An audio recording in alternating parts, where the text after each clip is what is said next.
네, 수능이 끝났습니다. 시험은 끝났지만 대학 입학까지 수험생들이 넘어야 할 관문 아직도 많이 남아 있는데요. 자, 이번 수능에 대한 전반적인 평가와 함께 앞으로 입시 전략 짚어보겠습니다. 김원중 강남 대성학원 입시 전략실장 오셨습니다. 어서 오십시오. 네, 안녕하십니까? 예. 네. 자, 올해 이 수능 난이도가 가장 먼저 궁금한데요. 네.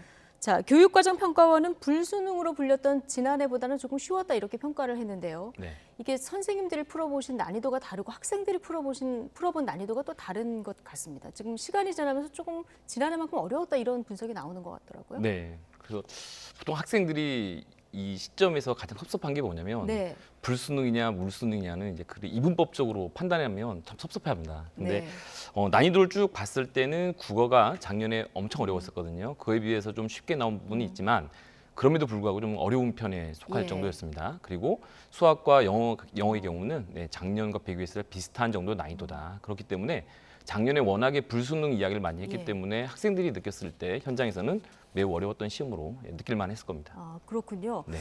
학생들은 이번에 영어하고 또 그 탐구 영역이 좀 어려웠다 이런 반응을 네네. 만나본 학생들 얘기하던데 이거는 각자가 느끼는 그 체감이 다르기 때문에 굉장히 좀 분석하기 어려운 부분도 있는데 사실 올해 수능 치르는 재학생들 하면 3년 내내 마스크 끼고 수업을 한 학생들 아니겠습니까? 네. 고등학교 들어가서는 뭐 원격 수업 하느라고 제대로 수업 받지도 못하고 이랬던 세대인데 그래서 더 어렵게 느껴진 측면도 있었을까요?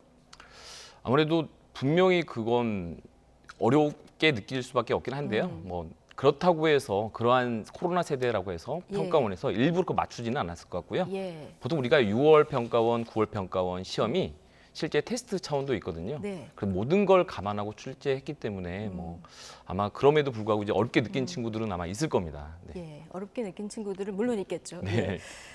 주요 과목 위주로 이제 과목별로 조금 나누어서 살펴볼 텐데요. 1교시가 국어 아니겠습니까? 네. 이 국어를 잘 봐야 뒷시험에도 이제 영향을 잘 미칠 텐데. 네. 자, 국어는 학생들이 실제 만나보신 학생들 평가는 어떻습니까? 학생마다 좀 다르긴 네. 한데요. 그래도 이제 시험을 좀 잘 볼 만한 이제 최상위권 학생 입장에서는 이거 변별이 되겠나라고 생각할 정도로 좀 쉽게 느낀 친구들도 있지만 또 17번 같은 경우는 수학과 과학이 결합된 문제인데 제가 수학을 전공하는 사람으로 봐도 이게 국어 문제다라고 하면 네. 순간 판단이 잘 안 되더라고요. 학생들 분명히 어렵게 느낄 만한 그런 문제들도 있었기 때문에 17번 문제가 네. 킬러 문제였다. 예. 네, 그러면은 학생들은 이제 우리가 한 문항 한 문항 분석할 때는 쉽다 어렵다 얘기할 수 있지만 이제 전체적인 구성 안에서 학생을 풀다 보면은 이제 어렵게 느끼는 학생들이 많이 있었을 것 같아요. 예. 그럼 수학하고 과학이 섞인 지문이다 그러면 이게 좀 이과 학생들이 잘 풀 수 있는 문제라고 볼 수 있을까요? 아니면 별로 상관이 없나요? 네, 분명히 뭐 상대적으로 인문계열 학생들보다는 유리할 수는 있는데 또 제가 또 학생 입장에서 또 보려고 해도 막상 국어 문제라고 생각을 하니까 또 어렵게 다가온 건 있는 것 같습니다. 예. 네. 풀어보셨습니까? 풀어보려고 했습니다. 어렵더라고요. 예. 저도 집에 가서 한번 풀어봐야 되는데 예전에 저희 아이 시험 볼 때 문제 풀어봤는데 제 시간에 저도 풀기 참 어렵게 국어가 참 지문도 길고 어려운 그런 과목이다 이런 생각을 했는데요. 자, 당락에 가장 영향을 미치는 과목 하나를 꼽으라고 하면 수학을 많이 꼽으시더라고요. 네, 수학은 맞습니다. 올해 어땠습니까? 이 수학의 난이도가 전년과 비교를 많이 하긴 하는데요. 실제 점수대에 따라 느낌이 좀 많이 다를 수 있습니다.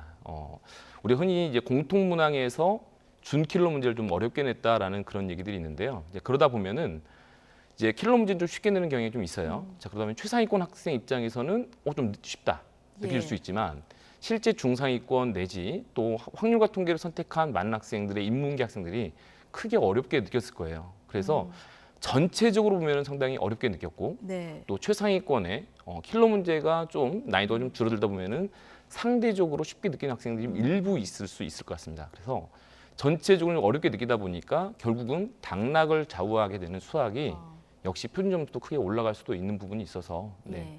영향을 크게 미칠 것 같습니다. 우리 학생들이 가장 어려워하기도 하고 그냥 봐도 어렵고 네.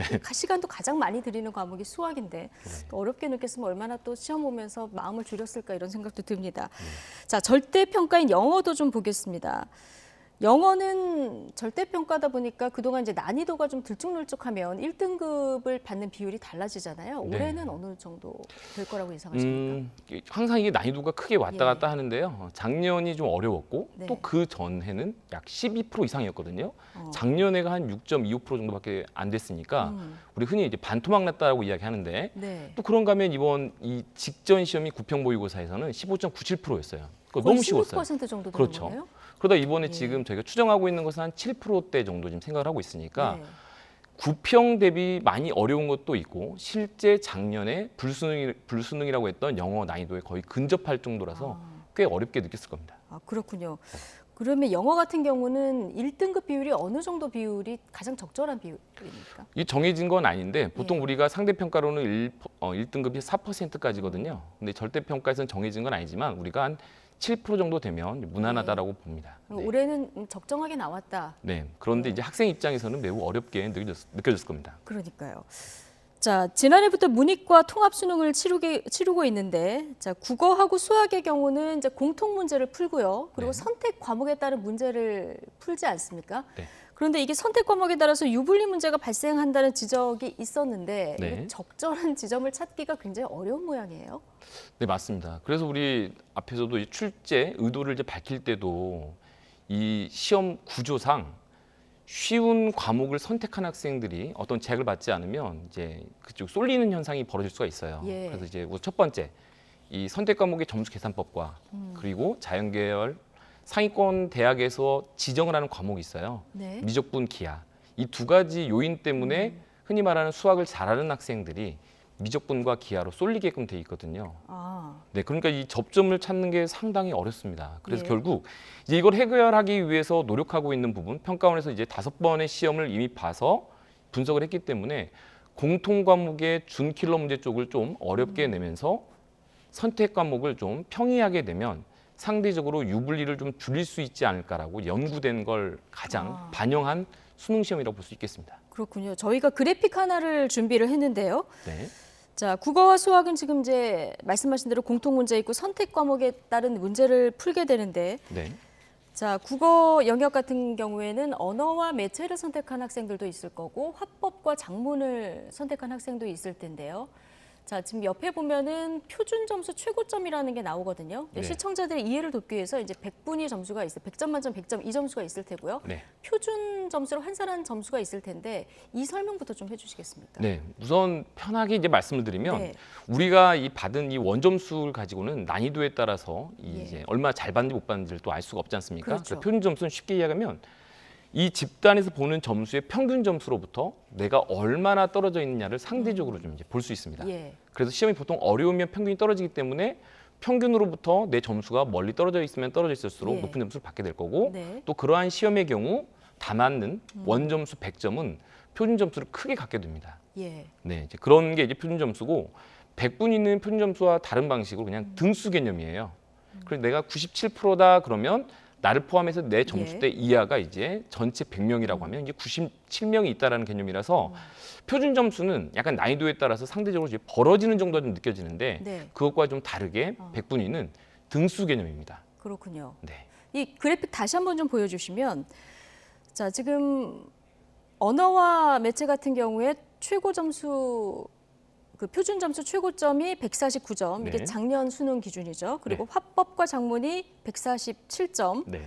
그리고 수학으로 가보면 미적분 선택했을 때 최고 표준 점수 최고점이 147점, 네. 기하 147, 그리고 확률과 통계가 144거든요. 네. 자, 그러면 같은 점수라 해도 어려운 과목을 선택한 학생이 좀 유리한 겁니까?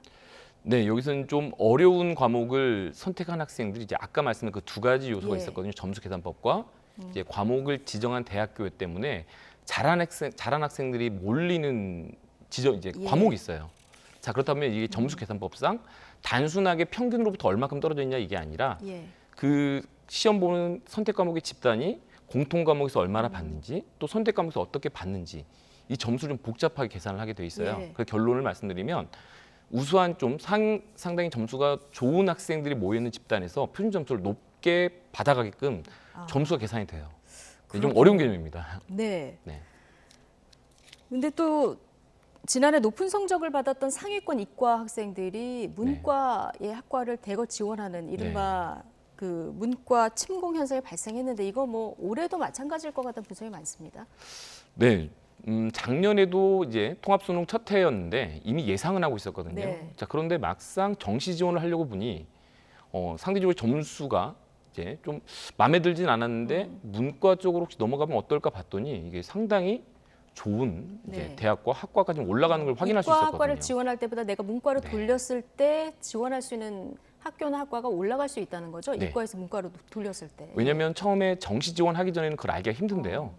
실제 정시 지원을 할 때는 지원 가능한 점수대들이 이제 환산 점수가 나와요. 예. 그럼 이렇게 이쪽 저쪽 넣어다 보면은 올라갈 수 있는 합격 가능한 점수들이 이제 체크가 되는데 완전히 이제 훨씬 더 괜찮은 매력적인 학교와 학과들이 보이는 게 있죠. 그러다 예. 보니까 문과 침공이 있었는데요. 자, 그러면 올해는 2년 차기 때문에 이미 2년 차인 학생들 입장에서는 이미 학습이 다 됐어요. 예. 자, 그렇기 때문에 작년에 이제 교차 지원한 이 비율에 비해서 거의 그 이상이 될 것 같다라고 이제 예상을 하고 있습니다. 단 서울대의 경우는 올해부터 정시에서 교과 반영되는 부분이 있기 때문에 서울대의 경우는 교차 지원율이 다소 좀 떨어질 걸로 예상을 하고 있고요. 네. 나머지 대학에서는 작년 이상이 될 것 같다라고 생각이 듭니다. 예. 자, 그럼 문과 학생들은 전략을 어떻게 세워야 됩니까?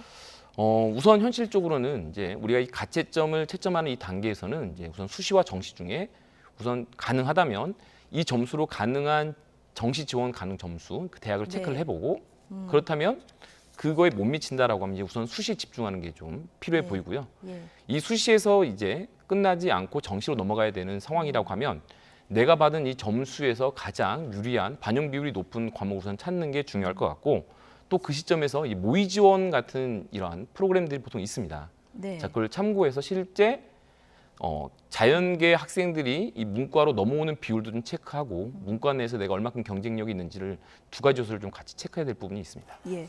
와, 시험도 어려운데 이런 입시 전략까지 공부해서 지금 해야 되는 이런 상황이라서 이거 조금 잠시 뒤에 조금 더 알아보고요. 출제위원장께서 국어 영어 EBS 연계율이 50%대라고 했고요. 체감 연계율을 높이려 했다 이렇게 얘기했는데 올해 수능에서는 이 수준에서 잘 맞춰졌는지도 좀 궁금하고요. 실제 아이들이 느끼기에 네. EBS 연계율의 50% 정도로 느낍니까? 보통 이제 시험이 이제 출제가 되고 나면 연계율은 이제 보통 확인을 하는데요. 이번에도 각 과목별로 50% 이상이 나왔으면 이제 확인이 되고 있습니다. 예. 자, 물론 직접 연계가 아니라 간접 연계이다 보니까 학생들이 느낄 때는 분명히 연계율이 체크된 문항이긴 하지만 학생들이 시험 상황에서 느꼈을 때는 크게 이제 체감하지 못한 경우가 있을 수 있어요. 그래서 똑같이 문제를 내는 게 아니라 그렇죠. 지문을 가져다 쓴다든가 이렇게 네. 좀 연계만 지문을 한다는 또 거죠. 직접 하지도 않고 그 작품의 다른 부분을 내기 그렇군요. 때문에 이제 학생들이 느낀 체감은 네. 좀 높이고 싶었지만 막상 느끼는 부분은 좀 상대적으로 떨어질 수는 있습니다. 예. 자, 이제 전략 얘기를 조금 더 해볼 텐데 네. 오늘 조금 놀고 이제 학생들이 가채점 하지 않겠습니까? 오늘 네. 내일 가채점을 할 텐데 이 가채점 할 때 특히 주의할 점이 있을까요? 우선 이제 가채점을 하면 학생들이 가장 관심 있는 게 이 정도면 어디를 갈 수 있을까를 이제 생각을 하게 되거든요. 예. 근데 문제는 뭐냐면 각 기관에서 발표하는 지원 가능한 점수가 약간 총점 기준으로 나와요. 그런데 문제는 이 원점수가 나중에 표준 점수 계산하고 네. 좀 전혀 다른 말 그대로 최초의 원점수 상태인 것도 있고 또 하나 그 해당 반영 비율이 높은 그 모집 단위마다 다른데 네. 그걸 반영하지 않고 단순하게 이 점수가 이 정도 갈 수 있구나라고 판단했을 때 자칫 위험한 부분이 있을 수 있어요. 예. 자, 그래서 이럴 때는 입시기관에서 보통 내일 오전 정도면 이제 점수가 분석이 좀 되는 게 있습니다. 예. 그러면은 가장 좋은 것 중엔 단순하게 몇 점이면 어느 정도 갈 수 있다라고 보는 게 아니라 그 좀 온라인 서비스에 넣어서 실제 지원 가능한지도 보면 되고 만약에 그게 여의치 않다라고 하면 내가 받은 원점수 대비 뭐 예를 들어 자연계라고 하면 수학 과학이 높으면 좀 유리하지 않습니까? 네. 그러면 만약에 수학 과학이 상대적으로 점수 좀 잘 나온 것 같다라고 하면 내가 받은 원점수와 비교하고 있는 점수대 했을 때 좀 더 여유 있게 봐도 좋고 만약 자연계 학생임에도 불구하고 수학을 좀 많이 망쳤다라고 하면 그 제시하고 있는 기준 점수보다는 조금 마이너스해서 참고하면 될 것 같습니다. 네. 내일 점수를 그럼 보고 네. 가채점 한 걸 보고 내가 정시로 지원할지 아니면 지금 그러니까 앞서 수시 지원한 대학들이 많을 텐데 여기 나머지 일정에 좀 집중을 해야 될지 이걸 결정을 해야 되겠군요. 네, 그래서 이 가채점을 하면 실은 그 예. 판단하는 게 가장 이제 첫 번째 순서라고 볼 수 있습니다. 예. 최저 등급도 좀 잘 꼼꼼히 확인을 해야 되겠죠? 네, 수시에서는 최저 등급이 있는 전형이 있기도 하고 없기도 하는데요. 만약에 최저 등급이 있는 전형이라고 하면 우선 이렇게 생각하시면 돼요. 보통 학생들이 원서를 쓸 때 정시 지원 가능한 점수대보다는 약간 상향 지원하는 예. 경우들이 있거든요. 그래서 애매한 경우는 수능 최저를 맞추는 경우는 보통 대학별 고사를 응시하러 네. 가는 경우도 좀 많이 있습니다. 네. 자, 그렇기 때문에 우선 1차적으로는 과연 수능 최저를 맞추고 있는지부터 빨리 체크를 해야 되겠죠. 예. 자, 이제 점수가 낮게 나왔다고 하면 수능 점수가 그럼 정시는 좀 불리할 테고요. 네. 그러면 이제 앞서 말씀하신 대로 이제 수시 모집 대학에 지원한 대학이 여기에 올인을 해야 될 텐데 면접이나 논술 봐야 되지 않겠습니까? 이때 네. 좀 주의할 점들 좀 짚어주신다면요. 네, 막상 이제 원서를 냈을 때 논술이나 이제 면접 전형이 있는 학과에 이제 지원을 하겠지만 네. 그걸 준비할 수 있는 시간은 많이 여의치는 않습니다. 자, 이제 가채점 실시하고 나면 그 대학별 고사를 응시해야 되는 경우라면 시간이 주어진 게 예. 많지가 않아요. 자, 그래서 우선 가장 할 수 있는 것은 각 대학교 이제 내가 응시한 학교가 있다면 그 대학교에 입학처에 들어가면 기본 기출 문제나 예시 문항들이 좀 나와 있습니다. 예. 그래서 그게 논술 문제 같은 경우도 출제되는 뭐 과목이나 단원이 다를 수도 있고 또 면접도 제시문 기반형인지 서류 기반형인지 또 다중 미니 면접 예. 상황인지 다 다르기 때문에 그것에 대한 연습도 좀 해보면 좋고요. 뭐 문제를 풀어봐야 된다든지 좀 말하는 걸 연습한다든지 좀 그런 준비가 좀 필요합니다. 예. 대학마다 원하는 인재상이 다르니까 이게 다 다르죠. 네, 맞습니다. 예, 그걸 꼼꼼히 확인해서 이 대학이 어떤 걸 원하는지 요걸 체크하고 논술이나 면접을 치르는 게 유리할 거다. 네, 맞습니다. 알겠습니다. 특히 그리고 이번 수능은 졸업생, 검정고시생, 이른바 N수생 비율이 지금 보니까 30%를 넘었더라고요. 이게 26년 만에 최고 수준이라고 하던데 네, 꽤 높습니다. 이렇게 되면은 재학생들이 정시 전형이 좀 불리해지는 겁니까? 물론 이제 단편적으로 보면 그렇게 예. 느낄 수는 있습니다. 자, 그런데 근데 꼭 그렇진 않습니까? 우선은 N수생 입장에서, 그러니까 졸업생과 검정고시를 본 학생들 입장에서는 기회가 정시밖에 없다라고 볼 수 있잖아요. 네. 거의 물론 N수생 중에서도 수시로 가는 친구들도 있지만 그러다 보니까 집중해야 되는 것은 거의 수능에 거의 올인하다시피 합니다. 자, 또 한편 재학생 입장에서는 이미 수시 원서를 냈고요. 실제 전국적으로는 수시가 80% 정도 되고 네. 서울 주요 대학 기준으로는 60% 정도 되기 때문에 좀 많은 기회가 있을 수 있어서 너무 이게 불리하다라고는 보지 말고 현 시점에서 내가 수시에 집중할지 정시에 집중할지라고 네. 생각을 하면 꼭 너무 유불리를 따지지 않아도 될 것 같습니다. 알겠습니다. 네. 정시 모집에서 가나다군 이 3번의 복수 지원 기회가 있는데 가, 나, 다군에서 이렇게 약간 변동되는 대학들이 있어서 네. 이것도 좀 꼼꼼하게 체크할 필요가 있으실 것 같고요. 12월 9일 날에 이제 성적 통지가 공식적으로 되는 거죠? 네, 맞습니다. 네, 내일은 가채점이고 정확한 성적은 12월 9일에 알 수 있고 네. 네, 이 이후에 이제 다른 일정들이 또 이어지는데 말 그대로 이제 수능이라는 거는 수학 능력을 시험 보는 제도 아니겠습니까? 이제 학력고사에서 수학 능력을 평가하겠다고 바뀐 제도인데 올해가 30주년이라고 하더라고요. 네, 맞습니다. 어떻게 평가하십니까? 우선은 이 수능 역사도 오래됐지만 이 입시 변화가 상당히 그 사이 많이 있었거든요. 네. 뭐 절대 평가만으로 그 등급으로만 가는 경우도 있었고 자, 그런 것처럼 분명히 입시 변화에 따라서 수능이 변화된 부분도 있고 또 네. 한편 거듭하면서 이 시험 자체 평가 기준들이나 어떤 테스트적으로 충분히 안정궤도에 있습니다. 아, 단 이제 통합 수능으로 2년 차에 가다 보니까 약간 혼란기가 있을 수 있는데 예. 이 부분은 뭐 계속 개선될 거라고 보고요. 단 이제 2028년에 이제 고교학점제와 연계되어 있는 이 부분이 있어서 예. 분명히 교육 당국에서 새로운 수능 체제, 입시 체제에 대해서 분명히 연구를 많이 하고 있는 걸로 알고 곧 예. 발표할 이 걸로 고교 알고 있습니다. 학점제는 지금 중학생 학생들이 좀 관심이 있을 만한 내용인데 짧게 좀 설명을 해주신다면요. 네, 중학교 1학년부터 해당되는 내용이고요. 그러니까 예. 기존보다는 이제 대학교 학점을 이수하는 것처럼 약간 좀 개념이 좀 많이 달라집니다. 예. 네, 점수 체제도 좀 많이 달라진 부분도 있고요. 예, 매년 달라지는 입시 제도 따라가기도 굉장히 어려운 것 같습니다. 네, 지금까지 올해 수능에 대한 전반적인 평가 그리고 입시 전략 짚어봤습니다. 김원중 강남 대성학원 입시 전략 실장이었습니다. 고맙습니다. 네, 감사합니다.